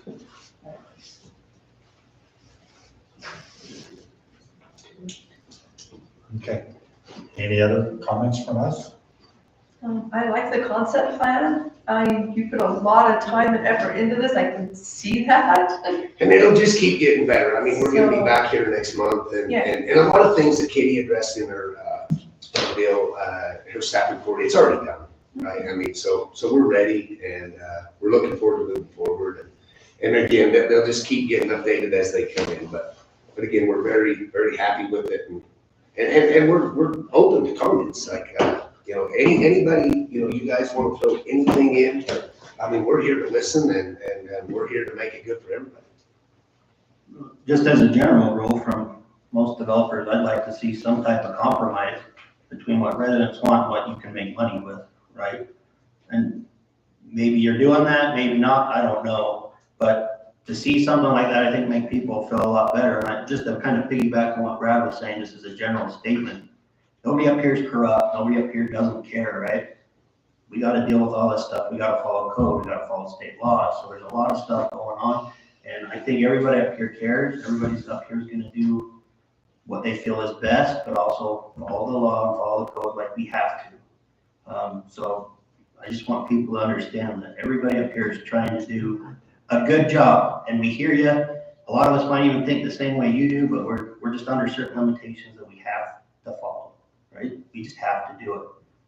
And so I appreciate you guys showing up. You know, like Brad said, it usually takes something big to get people to show up, but it's good. It's good to have people here paying attention, knowing what's going on. And we do appreciate it. There's been plenty of meetings where the only people in this room are sitting at this table. So, you know, it's appreciated. So we want to thank you for that. But one thing I will caution kind of to us, okay? I'm pretty sure I have a reputation by now, it's been 3 years, but we hear a lot about revenue. I understand that you gotta have it to run the town, but we gotta be careful that we're not blinded by more money and we're ruining the atmosphere, the way of life, and the things that matter to people, right? Money matters. Nobody likes their taxes raised. I promise you, I don't like my taxes raised either. So we got to find a good balance between revenue and what we need and where people want to live, because we don't want to just maximize the dollar and then nobody wants to live here anymore. It's just a commercial mess of giant city, and that's not what anybody wants. So I think as we go through these things, let's keep that in mind. Just revenue is important. You got to have commercial. It's just the way it is. But we do have an obligation and a responsibility to the city and to the residents to not screw everything up in pursuit of the almighty dollar. So that's kind of the statements I have about this. As far as the project goes, I mean, architecturally, it looks good. I think, you know, the materials and stuff. I don't like 4 stories. I'd rather it be 3. I understand your argument for 4 over 3. I understand that. My preference would be a smaller building, but if you can build a 45, you can build a 45. That's what we voted on, and that's what passed. So, but like I said, I'm glad you're here. I'm glad everything you said sounds great. Let's just, you know, find what's best for the people here, and it's your business. You have to make money. I understand. We're not trying to bankrupt you or anything, but when stuff like this happens, it feels, this is my general feeling of the community, right? It feels like, oh, we're just trying to bring more people in and cater to Park City, or people that are going to play in Park City, and we're not going to be able to afford to eat at the restaurant. We're not going to be able to shop at the stores because it's not for us. It's for outsiders, because none of us are going to stay in the hotel probably, unless we have more floods like a couple years ago. But, you know, so it's like, where's the balance between what's good for the community above money? Because money's not everything, especially for people that choose to live in places like this, right? So thank you for coming. Thank you for standing up there and taking the arrows. Yeah. It's not always easy, I know. Put your bulletproof vest on, right? Yeah, thanks for your comments. Great, we'll see you next month. Yeah, thank you. Okay, thank you. Okay, the next item on mine has been pulled from the agenda, so we'll skip down to C, the 2025 yearly calendar schedule. Thank you all. Thank you. Very important that we, you know, take a look at that. I've actually printed it off already, and it's stuck on my office wall. No, then I'm not going to approve it, so you have to do it again. I don't think we have to approve it, do we? Oh, it's just something for our. No, you do have to approve it. Oh, we do? Yeah, we have to send this, the city has to send this into the state. Oh, tell them when we're planning on meeting. Sorry. Alternative, you need to commit, that is the day you will be here. Second Thursday. Sunday mornings sound good. Yeah. So. Sounds good to me. 9 a.m., 11, depends on the year. Okay, I didn't read it all the way through. It's something that we have to approve. Like I said, I printed it off and hung it on my wall, so I just looked at those dates and scheduled around. So, and it's pretty much the same, right? Yeah, second Thursday, yeah. We haven't changed it. The only one that I might miss, that's not December, the delivery catalog, is September 11th. That's my granddaughter's birthday. I don't know when her party's gonna be. I see where your priorities are. You see what my priorities are. Hey, I'll be here on my birthday then. 1 out of 12 is, Okay. we'll give you a little bit of slack, but. Okay, yeah, All right, Only if so, there's at least more than people here. yeah, you don't like this, you don't like the three of us? I'll make a motion, or entertain a motion to approve that calendar schedule. I'll make a motion to approve the 2025 meeting schedule for Francis City Council. I'll second that. Everybody in favor? Aye. Opposed? None. Okay. D, the noise disturbance text amendment ordinance 2024-11. Yeah, this is what we talked about last month, coming back and looking at it again. So, one of the things that we have direction to look at again is the noise, the prohibited sounds that we had in our code. Right now, we have certain hours, generally like 7 to 10 p.m., Monday to Saturday, are daytime hours, and that starts at 9 a.m. on otherwise the nighttime hours. So during the daytime, we allow up to 70 decibels, and the nighttime is 55 decibels. So compared that, I did some research and looked at a lot of other municipalities, Camas, Oakley Park City, Summit County, Heber City, Midway, and Wasatch County. Everybody handled it a little bit differently. Midway was pretty close to what we have right now. Camas and Heber City didn't have any set decibel ratings. They just said that you couldn't be disturbing the peace. It was a disturbing the peace code more under their criminal side. That included music, arguing, machinery, power tools, repetitive or continuous motor vehicle start, stopping, testing, and operation. Heber added construction or landscaping.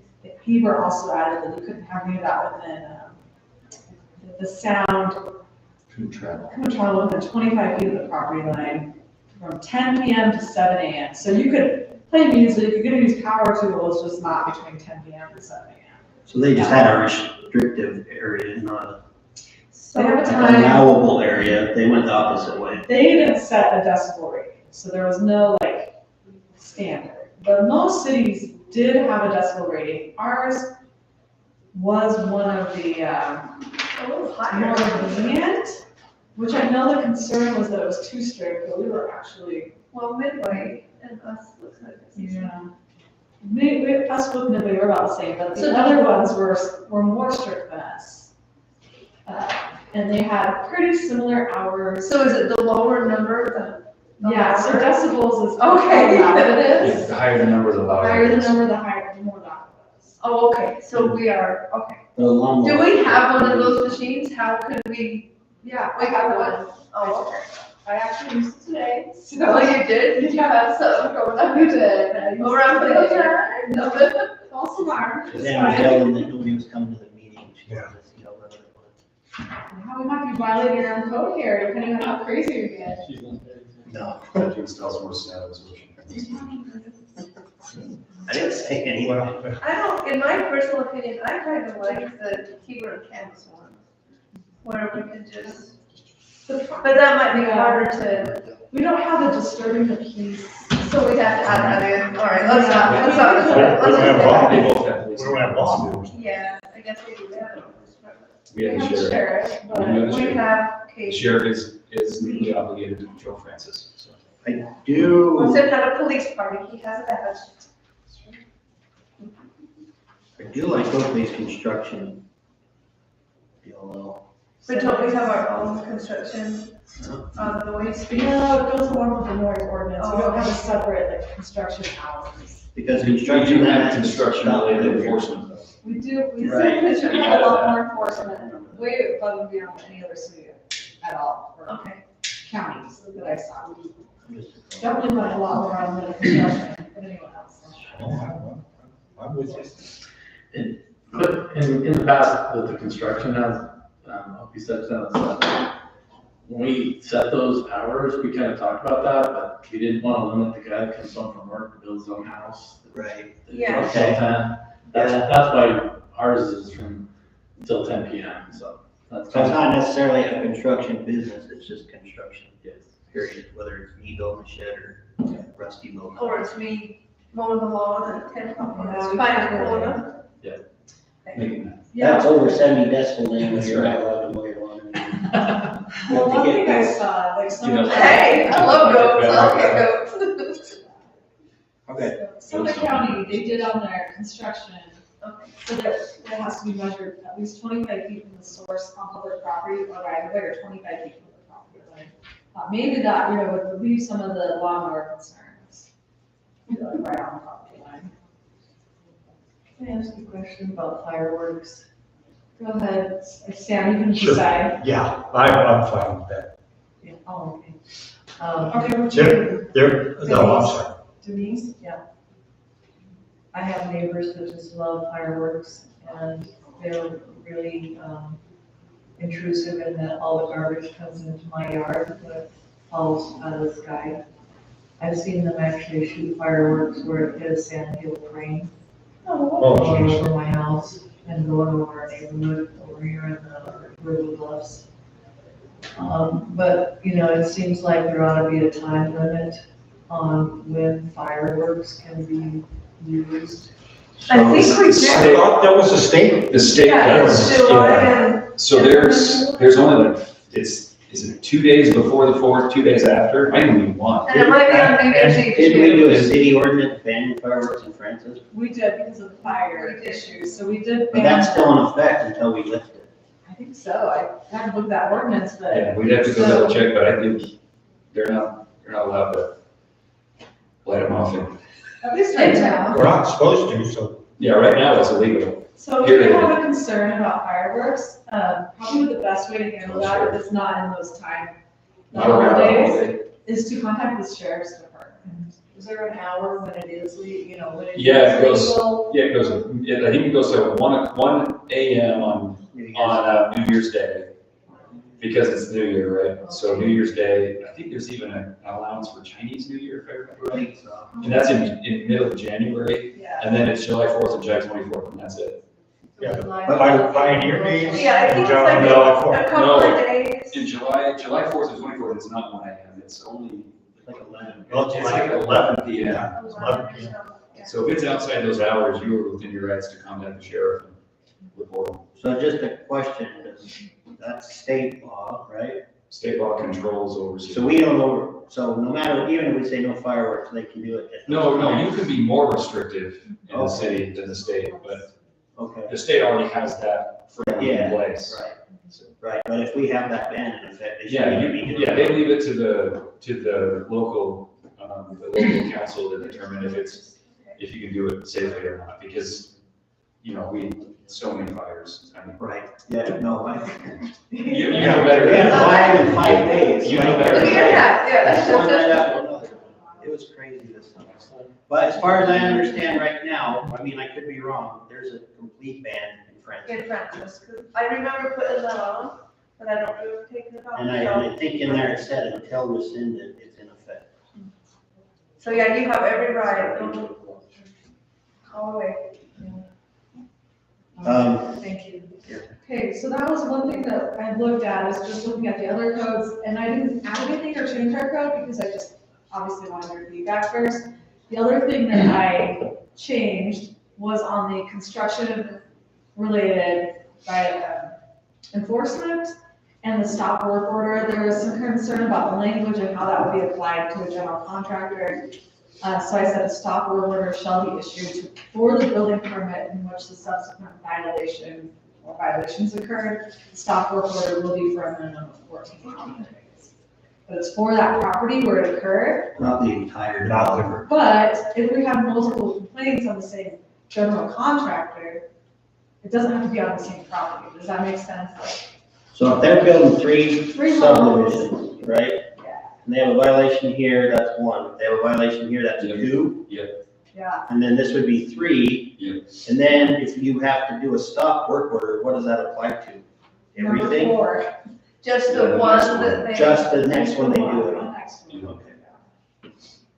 And that's. But what then, they yeah, do. you get a stop work order as a builder and contractor that you're on Yeah, no, I remember liquidated damages and all that Yeah, stuff. they don't like those. Well, that's a pretty steep penalty. It's That's the reason. just comply. And if you recall, we had this because there was a complaint about a cement truck at, was it 5 a.m. or something like that? Or something. 4 a.m. 4. Yeah, You and said then it that. happened on 2 days in a row. They said, we called them, they're like, oh yeah, we'll make sure we tell them they can't be out there tomorrow. The They were next there. morning, they were out there. And that's. Okay. Awesome. So we wanted to make it so there was a disincentive to not do it. So you got notified and you still did it. Right, we didn't really have a penalty, so we thought, we gotta add some. Yeah, what are they gonna do? What are they gonna do? Do it the next day? We'll get a Give us strongly one. worded phone call and then you a message. Yeah. I'll drive by shaking my fist. But there is an exception they can apply for. They can apply for an exception. Like, I'm just saying, like, if you're pouring a basketball court, they have to be there at 6, you apply Because for an it's, exception. because it's August and it's only Right. 60 Yeah. days, yeah. But you have to come in to the council. Yeah, have and then to you notify the request it. neighbor, let them know, hey, this is the situation, and then, I mean, the whole idea is, you know, if you're talking to your neighbor anyway, a complaint's not gonna come in. Well, I've had this in our neighborhood, so, Well, right, but did your neighbor talk to you beforehand? no, they just call code enforcement. Yeah, no, that's what I'm saying. If you're talking to your neighbor beforehand and letting them know, this is just making them talk to us beforehand, or talk to us and then your neighbor. Yeah, Okay. but if they ask for an exemption, they have to request it at least 15 days in advance of the regularly scheduled meeting, so. Because we approve it in this meeting? Yeah. Okay. Yeah, it's your guys' City call. council call. Okay. So is this, are we voting to pass this or not? It's up to you, so you can, you know, I put the language in, I showed you what I added, I didn't change anything with the decibels, so it's up to you if you want to tweak anything there, but you could approve it tonight if you wanted to, or we can keep looking at it if you'd like. I don't know what else to make. I- look at. I think it looks good. Go ahead, Sam. So I'll make a I don't know motion if I to. can I? Oh, Can I you make that? can, yeah, you Which can, is part of the Jerry vote. does it. Oh, okay. Go ahead. I'll make a motion that we approve the noise disturbance text amendment ordinance 2024-11 as written. I'll second. Roll call. Everybody? No, roll call. Roll call. Oh, okay. Roll call. I don't have the floor. And we have an ordinance, so approve the ordinance. We approved the ordinance. Gotcha. Just So, wanna make sure we but I have- don't have a roll call sheet to check You put off. the number in there. It's in there, 2024. 2024-11. Do it again. just so everybody- Okay, I'll make a motion that we approve the noise disturbance text amendment / ordinance 2024-11 as written. I'll Roll second call. that. Okay, she seconded it. I'll- Clayton's and I. Shannon and I. Aye. I got 3 checks on it. Passed. Hey, I should have. I thought about it, but I'm like, that's probably not appropriate. What'd you say? What'd she say? I said, I thought about saying name. I thought she said, oh, and I thought the sign said deny. Oh, I'm like, wait a minute, wait. okay. Next item is council business, council reports. I don't have any, you two? Well, the only thing I have is Kansas City, contacted me and wants to know, we're gonna do the queen contest again, they're all for it. Are you guys all for it, to have rodeo queens again? And would you like me to be in charge? Who else, Sam? Yeah, No, you're in charge. okay. They just want me to figure out a date soon so we can get them building or whatever, so. Okay, I'll go for it. California. So you okay, you want me in charge of that? Yeah, I think that's, I mean, it's tradition, yeah. I think that's fine. I have no objections. Okay. I'll get the building and arena reserved then. Next, planner, Ms. Katie. So, I just have one thing to go over with you. There's a property owner for a CD 616 here that has been talking to Camas about annexation. They're within Camas's annexation declaration area, but they do have quite a bit of space between their property and the Camas city line. So if they wanted to annex, they would have to take these other property owners with them, and there's really I don't think a lot of interest from what I've heard to do that. I haven't talked with this developer at all, or property owner at all. This is just from Canvas, they've asked me to come, just to get, to talk to you about this quickly. So, this potential developer, from what I understand, would like to do an RV park and affordable housing. They are gonna go to Canvas, I think this is what I think is gonna happen, they're gonna go to Canvas and try to annex into Canvas. But if they don't get annexed, they would like to ask Canvas to de-annex them, so take them out of their declaration, take them out of their declaration area, and then they wanna come and talk to us about annexing that. So I just. Where is that? So it is. Crooked in my glasses. It's north of the village of Underline. So this is Villages, this is the potential Best Western, just north of that. It's Okay. a 43 acre property. So, sorry, now we lost. I'm sorry. Oh, no, it was my fault. It was this website, maybe a little finicky. So, there's nothing official yet, but in case it comes up with Canvas, what are everyone's thoughts about that? If it did come to us, do we have any interest in annexing? So then we would end up with affordable housing plus the trailer park. What's a RV park. RV, okay. RV being Can we camping or? just, we just That's approved that we could have RVs, I right? haven't talked to them. I know, we approved the RV park option, yes. Apparently they told Canvas. They are- Francis would love to have that. They're going to understand that Francis loves this and wants it. Then if they. That's what they told Well, Canvas? let's not.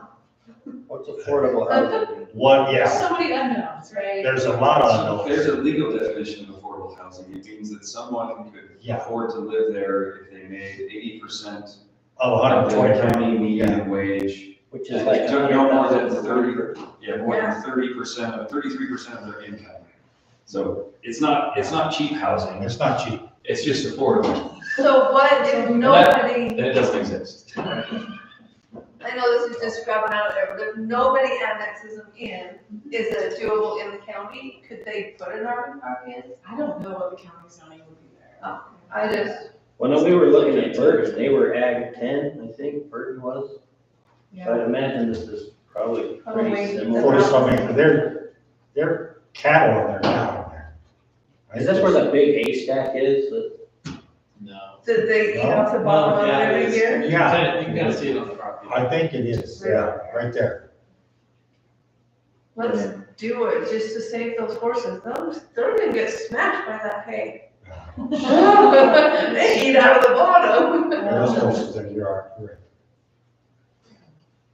I don't know, I feel like we're already looking at a whole bunch of growth. And how Yeah. fast is too fast? And we're getting two hotels This- and this an is- RV park. This is one of those things that says that the council can say, there's nothing that can force you to annex Right, property, yeah. right? And we have in our code that whole section of there must be is it overwhelming? benefit? Overwhelming benefit, I don't. Public benefit. I don't Yeah, see the abundant or whatever that was called, so that. a budget, that doesn't, yeah, Yeah, I know. yeah, What did he say? He didn't like that language? Yeah. no, Yeah. he did not, Actually took that. too vague. Too big. With He the said it was general way plan. too vague. But, it's just more like. what do Well, you again, think? there's nothing that says you have to annex. Right. And there's Yeah, nothing that says you it's have to completely rezone. legislative, Right. completely legislative. Right. Yeah. I would think about it if it was actually affordable housing. But affordable housing as defined doesn't apply to the people I'm thinking of. If they would let us So what- define the affordable I would be housing, low income then housing. Well, Somebody like so that. honestly, low income housing right now, and this is what Governor Cox is pushing, the developers and cities rezone, cities of a certain size.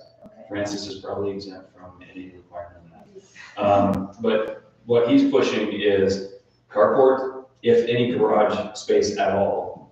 Carport, no garage, but Back carport. to the 80s and 70s. Yes, back to the 80s and 70s, get that, does everybody know where Rose Park is? Yeah. Those 900 to 1,100 square foot homes, no basement, carport, single car carport even, and with 2 or 3 spaces in the driveway to park 3 cars or in whatever. a row. Yeah, in a single driveway, in order to drop the cost of housing to something that a young married couple could afford. right? Okay. And that's- Yes. But, So you'd have to come in, if that's something you wanted to do, then you'd have to, the developer, where the property owner would need to say, gosh, I will do that kind of housing, and I'll be happy to do it on this parcel, this time I'm planning, and then you zone it for that when you bring it in and annex it. so is that even smaller than we were looking at the cottage zone that we had before? I don't know, I haven't seen Yeah, what we have the to look proposed at those. legislation is. Well, I don't think it's the legislation, I think that's what he's pushing developers to come up with a product like that, and that cities of certain size are giving, I'd be forced to zone, have property that can zone to that. yeah, to name some property that could be zoned to that. But it would probably be like 6,000 to 7,000 square foot lots, which is what our cottage zone is. What I've kind of seen out there, that's what Yeah. I've been burned way too many times. If we do make, this is way out in the future. Probably not even, because I'll probably say no to this, but Hey, I'm If we- saying a vote before we vote. but if they did do that, it's just gonna turn right around and slap us in the face like I did, and they're not gonna do what they promised us. So I would They're just say, proposing to develop the whole 42, no conservation I haven't easement. seen anything, it's Yeah, more like, this is here's just- a heads up for you. Oh. Yeah, You might hear about this. Well, the reason, and if you caught on to that, Camas can't annex that without Without annexing doing the everything rest north of of it to the Right. border. They can't To the create border. a- Right. Right, can't get it out. and they're actually We- touching They our. touch, They're actually they closer border, to us. they border Francis, so we could annex them. Well, but we're not. If Camas, we Takes them wouldn't annex them without Camas Saying changing the no. declaration area. Yeah. So is the declaration area legally binding, like that's? Or is No, that just but kind of it's like like a a- respect thing? We Yeah. just agreed to respect that. Yeah. Gentlemen's agreement. It is. 'Cause But that- again, the property owner could go to Camas and say, well, we can't put annex here, so will you remove me from your annexation declaration? So like when we were going over Burton, Like right, you're saying, hey, if you don't want to approve us, we're gonna ask you to pull us out of your declaration area. Correct. That's really not a formal process, it's just. more No, like- that is a formal process to take you out of it, but there's not but typically cities, But other than, there's one city that doesn't that do that, and I won't name names, but, I know, I can either confirm or deny.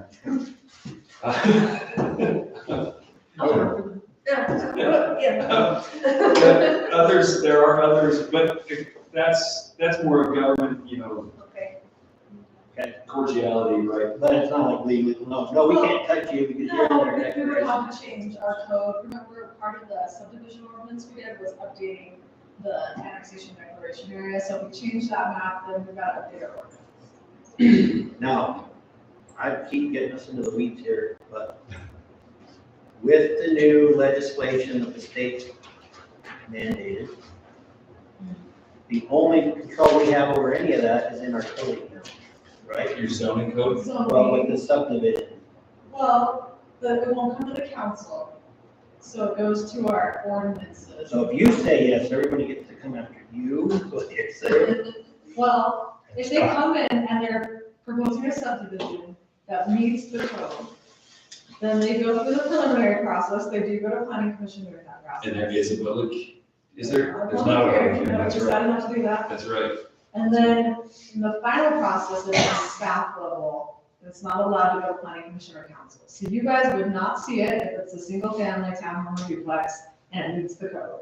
But if it doesn't meet the code, we have to rezone something.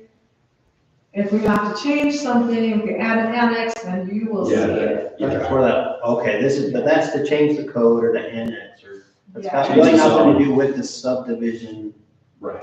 itself, just with the process of. Yeah, because the subdivision itself is an administrative item.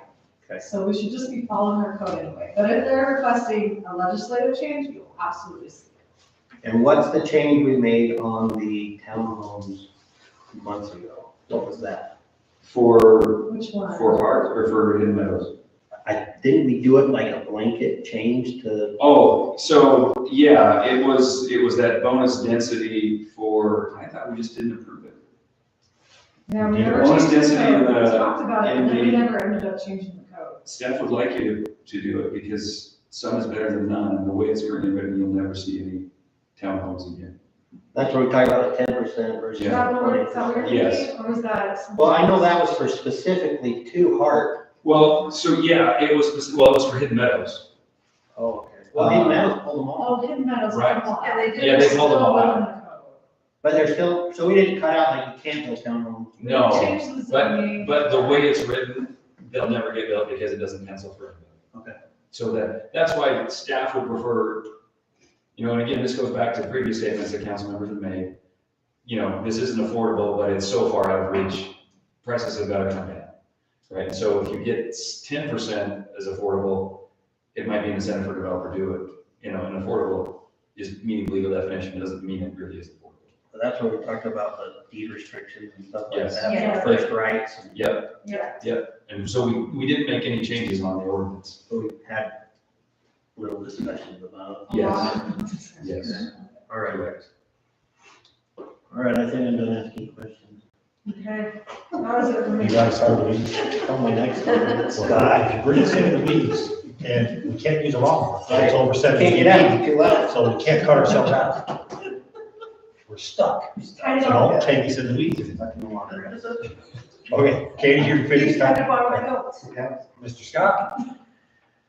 We replaced the Howell lift station pumps today. We tore out the old pumps and the bulb, put in the new one with new pumps, and got it started up today, so see how it goes. I have a question about that. Just one. Just one. Do we require any kind of flagging or anything like that for that? Because they pretty much brought that down. So like my truck was going through there, and I had no idea. I was already there before I saw it. And I'm like, I'm gonna scrape my mirrors off because they're parked like that close.